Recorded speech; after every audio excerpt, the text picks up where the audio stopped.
কাদিয়ানীদের সাথে আত্মীয়তা করা হারাম, কাদিয়ানীদের সাথে বন্ধুত্ব করা হারাম, কাদিয়ানীদের সমাজে বিবাহ, তাদের আত্মীয়র সাথে বিবাহ করা হারাম, কাদিয়ানীরা মারা গেলে মুসলমানদের কবরস্থানে কবর দেওয়া হারাম।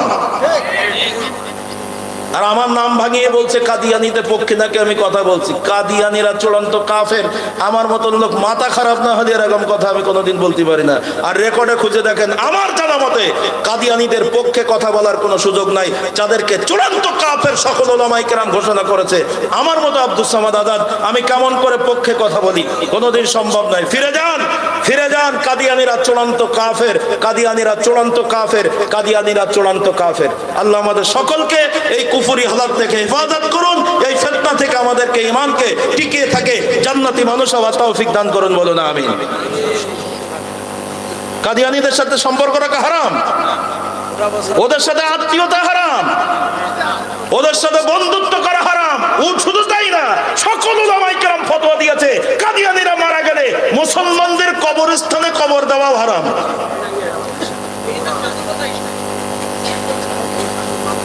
সম্মানিত হাজিরিন, শোনেন, একটা কথা বলি, একটা কথা আপনাদের বলি।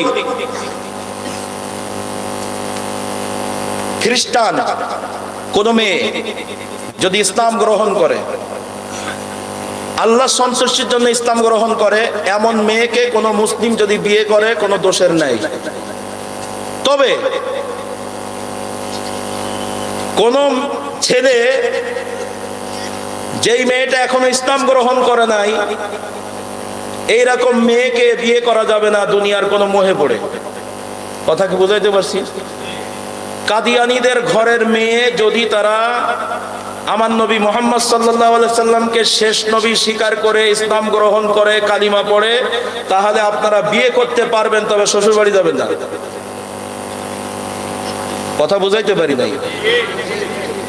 কারণ ওই মেয়েটা ইসলাম গ্রহণ করেছে, ওর বাপ তো করে নাই। কথা বুঝাইতে পারি নাই?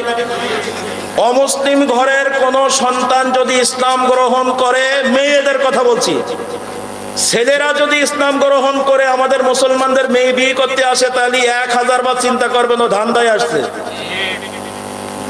কিন্তু কোন মেয়ে যদি ইসলাম গ্রহণ করে মুসলমান ছেলেদের বিয়ে করা, মানে ইসলাম গ্রহণ করেছে, করার পরে তারপরে মুসলিম কোন ছেলে চিন্তা করেছে তাকে বিয়ে করা যাবে, এটা শরীয়তে জায়েজ। কিন্তু আবার ফুসলাইয়ে যেন প্রেমের নিবেদন করে জিনা নামের অপরাধ করে এখন বিয়ে করার ধান্দায় মুসলমান হওয়া, এটা কিন্তু শরীয়তে অ্যাকসেপ্ট করে না। বিয়ের ধান্দায় মুসলমান হওয়া আর আল্লাহ সন্তুষ্টির জন্য মুসলমান হওয়া, দুটোর ফার ডিফারেন্স। কথা কি বুঝাইতে পারছি? কোন মেয়ে যদি ইসলাম গ্রহণ করে একমাত্র আল্লাহর সন্তুষ্টির জন্য, আমার নবীকে ভালোবেসে, ইসলামকে ভালোবেসে, এটা জানার পরে কোন ছেলে যদি ওই মেয়ের সাথে কোনো প্রেম ছিল না, ভালোবাসা ছিল না, ওই মেয়েটা ইসলাম গ্রহণ করেছে, তার বাড়ি থেকে তাড়িয়ে দিয়েছে, কোনোভাবে অত্যাচারিত, নির্যাতিত, এমন কোন মেয়েকে কোন মুসলিম ছেলে যদি বিয়ে করে, সাদর সম্ভাষণ, অনেক ভালো কাজ। কিন্তু আপনি ছেলে একটা অমুসলিম মেয়েকে ফুসলাইয়ে বিয়ে করার ধান্দায় দিনে দিনে কোর্টে দিয়ে নাম এফিডেভিট করে মুসলমান বানাইলেন, এটা ইসলামে জায়েজ নাই। এই জন্য অনেক কথা এগুলো। আল্লাহ তাআলা আমাদের সকলকে হেফাজত করুন। তবে খুব সাবধান, কাদিয়ানী সম্প্রদায় ঘুনি খাওয়া একটা পোকার মতো। বাঁশের ভিতরে ঘুনি যখন খেয়ে নেয় না, ঘুন পোকা আছে না একটা, ওই পোকায় খেয়ে নিলে বাইরে থেকে বোঝা যায় না, হঠাৎ করে চাল ভেঙে পড়ে, তখন বোঝা যায় যে কি ব্যাপার, তা বাঁশ আমার ঘুনি খেয়ে এনেছে। কাদিয়ানী কিন্তু মুসলমানদের ভিতরে এরকম ঈমান খেয়ে নিচ্ছে।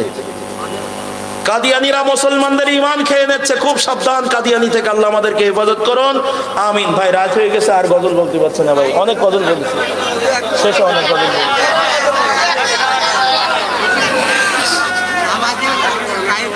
বসেন, ওখানে বসেন, বসেন, মাদ্রাসায় আসবেন,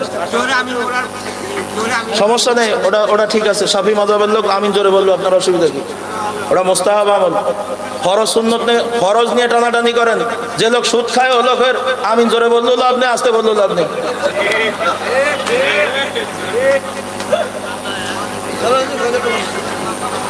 আল্লাহ আল্লাহ।